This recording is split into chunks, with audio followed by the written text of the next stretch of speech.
Before we start this video, let me make one thing clear. You're not going to learn martial arts in a day just by watching a YouTube video. It takes real effort and commitment. When it comes to Muay Thai, to be frank, if you're serious about learning it, it's not going to be easy. I'm not just talking about mastering the moves, I'm talking about the intense conditioning training that comes with it. For many people, it takes years to strengthen their legs to the point where they can bend metal bars. So, if you're ready to dedicate at least 3 years or more to mastering this martial art, then this video is for you. And no, this doesn't mean you'll be bending metal bars in 3 years, but you'll definitely be ahead of those who haven't even started yet.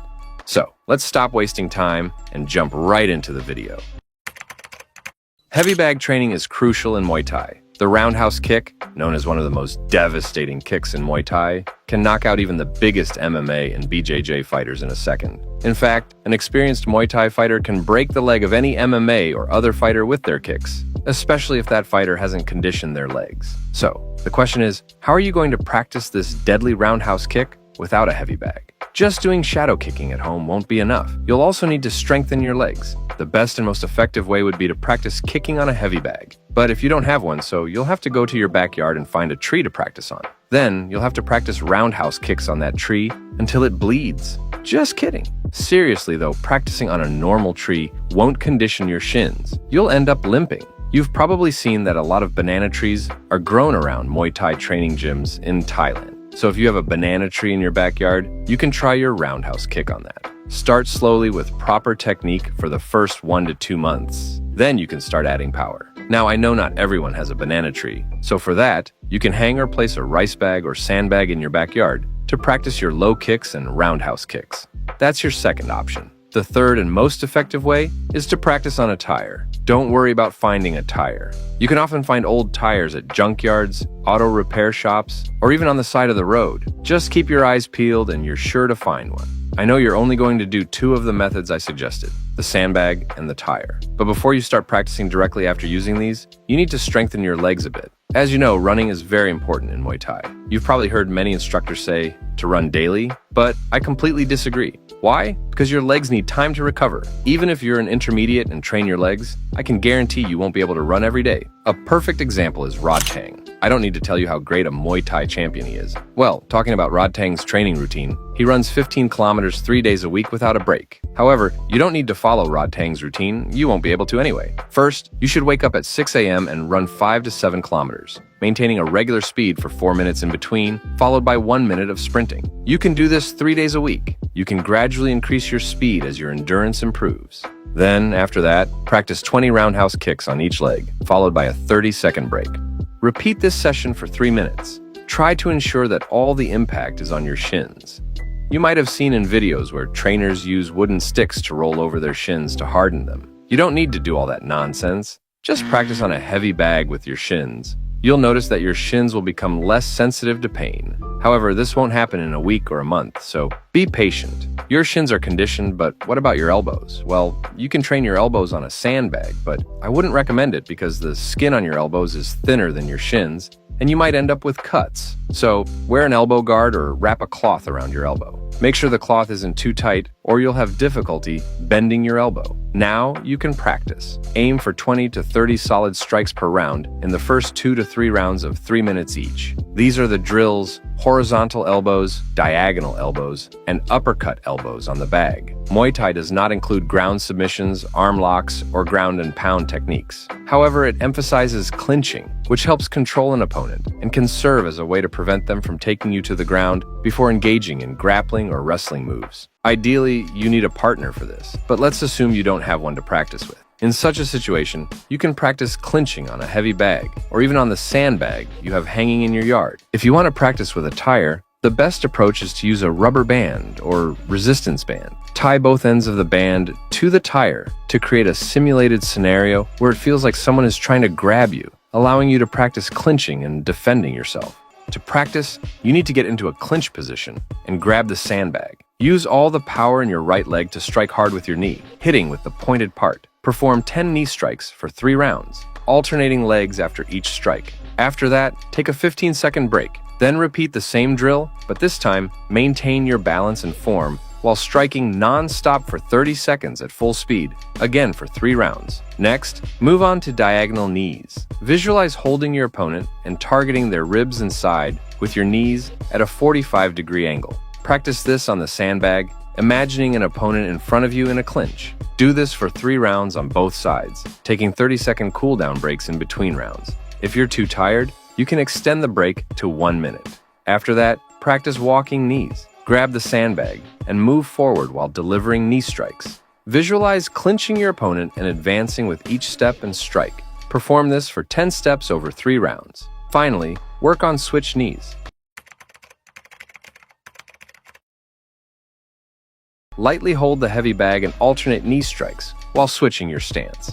First, change your stance, then strike with the opposite knee. Avoid switching legs mid-strike without adjusting your stance first. Perform 20 strikes for 3 rounds, ensuring proper form with each stance switch. You can practice high kicks and low kicks on the sandbag, but make sure to stretch before practicing the high kick. Teep kicks or push kick, which is used often in Thai boxing. The teep kick is an excellent technique for disrupting your opponent's stance and keeping them at a distance. It may seem simple, like you're just kicking forward, but it's not as easy as it looks. You'll see opponents catch your foot if you don't quickly retract it after delivering a kick. They might grab your leg and take you down. You can try it on the heavy bag. When training with the heavy bag, focus on using your left foot for speed and your right foot for a powerful strike. Aim for the center of the bag, and remember to strike with the ball of your foot, not the arch. Many people make the mistake of hitting with the arch. It can lead to less control and a less effective teep kick. The arch doesn't provide the same solid surface for pushing the target away, and it may result in weaker or inaccurate strikes. Now, you've learned a lot of drills, but they were all individual moves, not combos. Now it's time to practice combos. You don't need to practice all of these in one day, so don't worry, I'll give you a proper routine. Here's the combo you can try. 1. Jab, cross, left hook, right elbow, left teep to push back. 2. Teep, left hook, left elbow, right knee, clinch. 3. Jab, cross, right hook, left elbow, right hook, left knee, switch knee. 4. Cross, left hook, right elbow, right knee, clinch with knees. And as always, it's not necessary to only use the combos I've provided. You can create your own combos as well, using your own creativity. Now I'm going to tell you about some strength and conditioning exercises that you can do without going to the gym. I have also included some exercises that are typically done in the gym. For chest and triceps, you can perform the barbell bench press, dumbbell incline press, and triceps extensions using dumbbells or a barbell. If you're training at home, a great alternative is using 2 chairs to perform dips. For back and biceps, gym options include pull-ups, bent over rows with dumbbells or a barbell, and bicep curls with dumbbells or a barbell. If you're working out at home, try these alternatives. Superman holds. Lie face down, lift your arms, chest, and legs off the ground, squeezing your back muscles. Do 3 sets for 30 to 45 seconds. Reverse snow angels, similar to Superman holds, but move your arms as if you're making snow angels. Do 3 sets of 12 reps. Door frame rows. Lean on a door frame, grip it with both hands, and push yourself forward. Perform 3 sets of 10 reps. You might think bodyweight exercises aren't as effective, but remember, doing something is always better than doing nothing. Now, for leg exercises, gym options include barbell back squats, dumbbell lunges, and calf raises, seated or standing with weights. At home, you can use something heavy, like a loaded backpack, on your shoulders for squats. You can also perform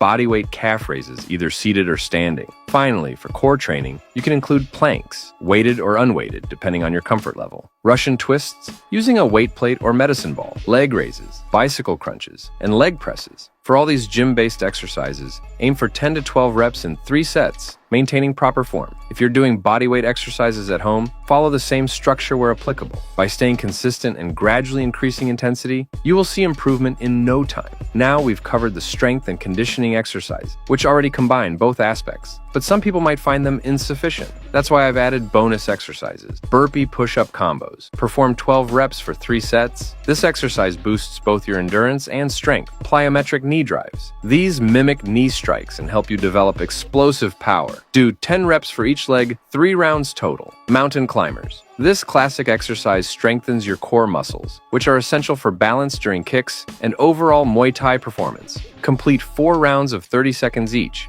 Shadowboxing with resistance bands. If you don't have resistance bands, you can use anything stretchy like a band substitute. This increases punching power and shoulder endurance. Alternatively, you can hold something heavy like water bottles or rocks while punching. Although this won't work exactly like a resistance band, it will help improve your punching speed. Wall sit with shadow punches. No, you're not punching the wall. Instead, lean your back against the wall as if sitting on an imaginary chair. Then throw shadow punches. It might sound easy, but the real challenge is holding the position. Start with a 30-second hold and gradually increase to 1 minute, 2 minutes, and so on.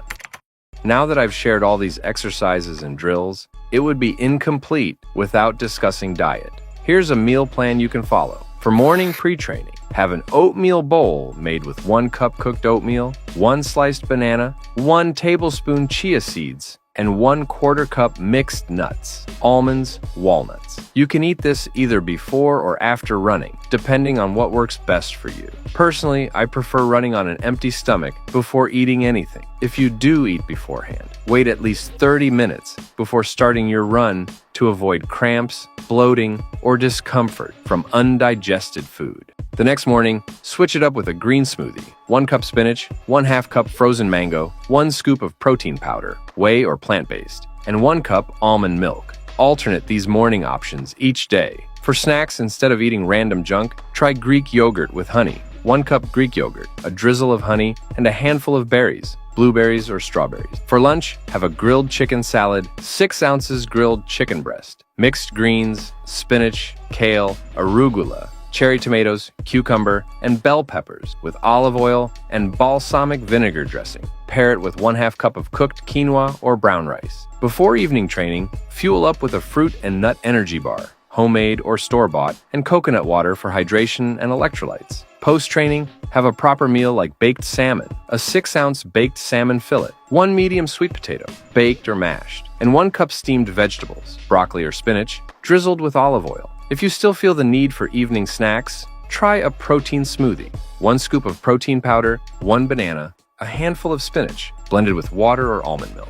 This wraps up your Muay Thai diet plan. I want to emphasize that training alone isn't a bad thing. You can learn a lot on your own. However, having a partner is essential, whether it's for holding pads or helping with clinching practice. After all, when it comes time to fight, you won't be alone in the ring. Start by learning as much as you can on your own, then join a Muay Thai gym or spar with a friend. Sparring is incredibly important, and I'll talk more about that in detail another day. As the title suggests, this video is designed for those who have already mastered the basics. There are no beginner-level training methods included here. If you're new to this and want a video focused on basic exercises, leave a comment below. I'd be happy to create a video tailored for beginners. If you learned something new or found this video helpful, don't forget to hit that like button and share it with your training buddies. If you like these martial arts training videos, subscribe to my channel to see more. I'll see you in the next one. Stay safe, stay fit, and keep training hard.